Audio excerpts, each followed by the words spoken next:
აი მეგობრებო, კი ბატონო, აი ოშომ მომიტანა წიგნების საჩუქრად თავისი და რა თქმა უნდა ხელწერა, ავტოგრაფები და ასე შემდეგ.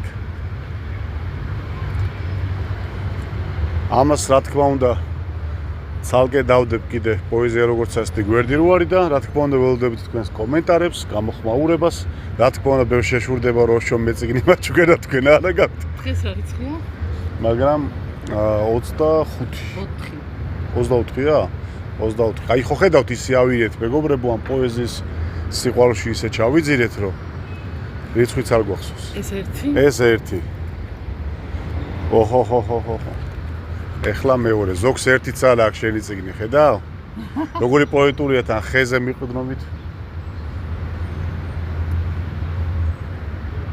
მეგობრებო, ამ გვერდზე კი ხედავთ ეხლა ამ ყველაფერს, მაგრამ YouTube-ზე ქართული ასოებით ტატიშას არხი აი ესე მოძებნით და მან დიდება ხოლმე ეს გადაცემები პოეზია როგორც ასეთი და სხვა ბევრი კიდე კარგი კონტენტი. ოშოს კიდე ძალიან დიდი მადლობა აი ესე რომ საჩუქრებით ამავსო. თქვენც გაითვალისწინეთ მეგობრებო, რომ მოყოლთ გადაცემაში წამოიღეთ საჩუქრები. მიხარია მე ყველაფერი. აჰა. всё.